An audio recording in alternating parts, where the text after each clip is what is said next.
Kamis yang ditandatangani langsung oleh Bapak Gubernur.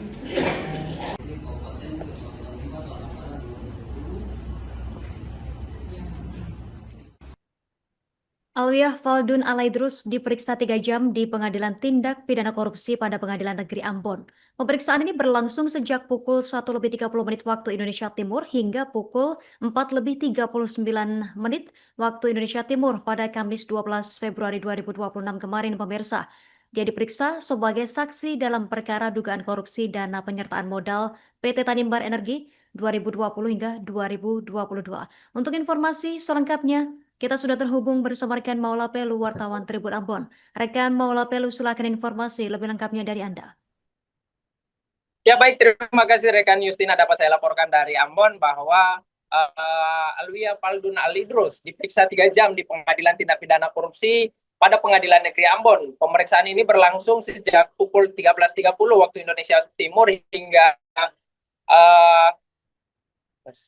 16.39 waktu Indonesia Timur pada Kamis 12 Februari 2026. Ia diperiksa sebagai saksi dalam perkara dugaan tindak pidana korupsi penyertaan modal pada PT Tanimbar Energi tahun anggaran 2020 hingga 2022. Perkara ini ada 3 terdakwa, yakni Petrus Patlolon selaku mantan Bupati Kabupaten Maluku Tenggara Barat periode 2017-2022 yang nomenklatur telah berubah menjadi Kabupaten Kepulauan Tanimbar sejak 2019 lalu. Petrus Patlolon dalam perkara ini disebut sebagai pengendali atau pemegang saham PT Tanimbar Energi. Juga terdakwa Johanna Joyce Juliata Lololuan yang saat itu menjabat sebagai Direktur Utama PT Tanimbar Energi periode 2019-2023 dan Karel FGB Lusnar Nera selaku Direktur Keuangan periode 2019-2023. Persidangan dipimpin Hakim Ketua Marta Maitimu didampingi Hakim Agus Hairullah dan Hakim Edward Nadek masing-masing sebagai hakim anggota pada Pengadilan Tindak Pidana Korupsi pada Pengadilan Negeri Ambon. Dalam kapasitasnya dihadirkan sebagai saksi, Alwiah Faldun Alaidrus adalah Kepala Biro Hukum Pemprov Maluku saat itu. Alwiah juga pernah menjabat sebagai pejabat Bupati Kabupaten Kepulauan Tanimbar pada Agustus 2024 hingga Maret 2025. Di hadapan majelis hakim, Alwiah menjelaskan bahwa pada periode 2021 saat masih menjabat sebagai Kepala Biro Hukum Pemprov Maluku, ia bersama Biro Ekonomi Provinsi Maluku melakukan pengawasan ke Biro Ekonomi Kabupaten Kepulauan Tanimbar. Dalam pengawasan itu, pihaknya meminta dokumen-dokumen administrasi PT Tanimbar Energi. Namun dokumen-dokumen penting yang seharusnya tersedia termasuk hasil audit tidak ditemukan. Selanjutnya, pada saat Alwiah Faldun Alaidrus sebagai pejabat Bupati Kabupaten Kepulauan Tanimbar, ia kembali meminta kelengkapan dokumen BUMD tersebut sebagaimana bagian dari prinsip kehati-hatian dalam pengelolaan keuangan daerah. Mengingat saat itu diusul pencairan dana penyertaan modal.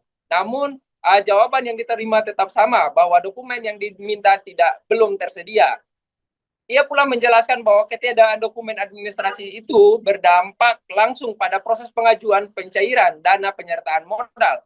Karena syarat administrasi tidak terpenuhi, permohonan pencairan dana tidak disetujui. Kebijakan itu diambil dalam kapasitasnya sebagai pemegang saham PT Tanimbar Energi saat menjabat sebagai pejabat bupati guna memastikan setiap pengeluaran keuangan daerah tetap berada dalam koridor hukum dan administrasi yang berlaku. Sementara itu, menanggapi pernyataan saksi Alwiah Faldun Alaidrus, terdakwa Petrus Patlolon membantah tidak pernah menerima laporan hasil pengawasan sebagaimana disampaikan Alwiah. Terdakwa menjelaskan bahwa setiap pengawasan yang dilakukan pemerintah provinsi seharusnya disertakan laporan tertulis kepada gubernur dengan tembusan kepada bupati. Ia juga mempertanyakan mengapa jika ditemukan kekurangan administrasi tidak ada laporan resmi yang disampaikan kepada dirinya selaku kepala daerah saat itu. Sementara itu, advokat dari terdakwa dalam perkara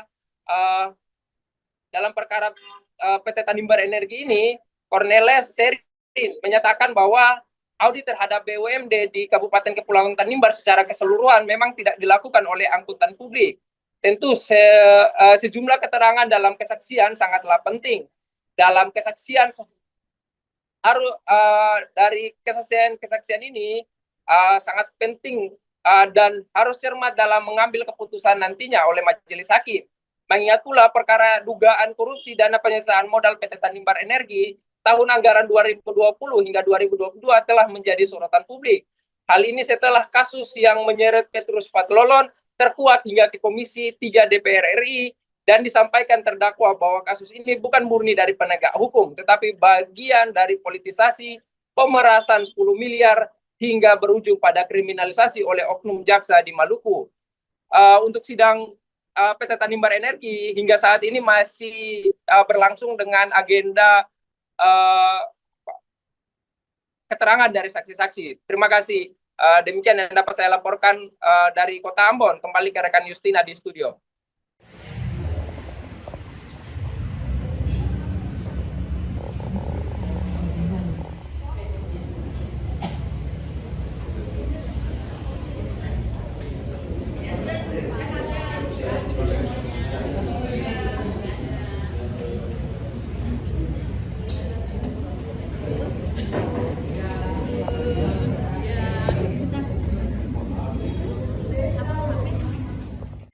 Bila tidak ada persetujuan, maka perda dalam bentuk apapun tidak dapat disahkan.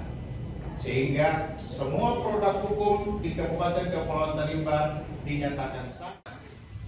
Bahwa sepengetahuan saya dan pengalaman penyelenggaraan pemerintahan yang saya alami selama menjabat 5 tahun.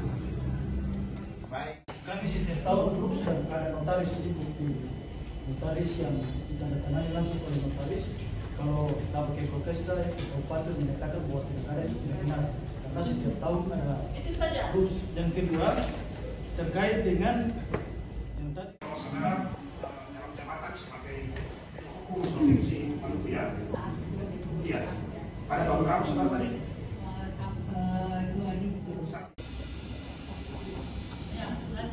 Oke, saya bacakan jawaban saudara dalam DPA. Kan tadi saudara bilang bahwa ketika ditanya mengenal tersangka menurut, saudara jawabkan kenal kan? Nah, ini jawaban saudara bahwa saya tidak mengenal tersangka. Selain itu ada tadi baru disampaikan bahwa harus menyampaikan dokumen surat kepada. Download Tribun X sekarang, menghadirkan lokal menjadi Indonesia.